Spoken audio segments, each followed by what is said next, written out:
been almost a month since the 7 firefighters of the 2019 U.S. Naval Base Guam Fire and Emergency Services Academy graduated. The new federal firefighters are currently assigned to the fire stations at naval base installations. Firefighter Veronica Emsley is one of 2 women who graduated from the academy, the first to do so in over 2 decades. My mom's dad, my grandpa, he's a retired firefighter, Jose Borja, and influence from friends and family, just to pursue that, to keep it in the family. Graduating alongside Emsley was firefighter Bradley Green, who's been on Guam for a little over 2 years. He says while he's had a desire to become a firefighter, it was a couple of his friends who encouraged him to go for it. I just recently got out the military, so the opportunity was presented to me, and and what you see now. Training Chief Mark Berry, who's in charge of coordinating, implementing, and running the Academy's 2 cycles this year, says the firefighters underwent 5 months of intense training that tested them physically, mentally, and even emotionally. Certification-wise, we started out with CPR, then we went to EMR, Emergency Medical Responder, and then we rolled right into hazmat awareness, hazmat operations, firefighter 1 and 2, concluding with EMT with the national certification. Berry said what made this particular cycle quote, unique and cool, was the fact that they were older, in their mid-30s. They had to get back into that mindset of school-like learning, where they had to study every night. They had a chapter test and quizzes and reviews. On the physical side, Berry said he took the 7 out and prepared them for what the next certifications will be. It was rough, using all the gear, putting on the SCBA pack, going in the firehouse, simulated fires, pulling 5-inch hose. It was hard work. I guess it kind of prepares you for just the real life thing, just kind of balancing personal life with, your work life. Me not being from here, just being homesick a little bit and stuff like that, it definitely was some rough times, but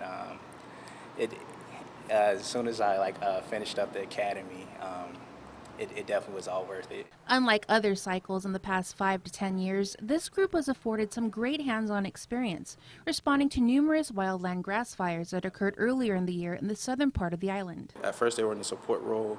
They were bringing in drinks or whatever food or whatever things we needed. Then we slowly started incorporating them into crews. So they got line experience, they got experience knowing which tools were which and how to operate within the command structure. As far as the grass fires are concerned, yes, it was a great experience, especially still being in training and getting the opportunity to actually take part in that. It's definitely a blessing. Because most recruits, they really don't get the opportunity. And the 5 months of intense academic and physical training would pay off. On May 17th, in front of loved ones and fellow firefighters, the 7 officially swore in as federal firefighters. Settled in at their stations, Emsley says it's been a good learning experience being assigned to Station 1. This is actually one of our busiest stations, so being new to the department, it's actually good to be at this station when you're first starting on the floor, so try to get a lot of experience and knowledge here. A lot of the captains and our guys are, willing to help. You have rough days, but I couldn't have done it without my teammates, because every time that I was down, they always motivated me. Hey, keep going, keep pushing forward. You got this. It was always a motivation whenever I felt like, man, I can't get this done. So I'm definitely thankful to have my teammates.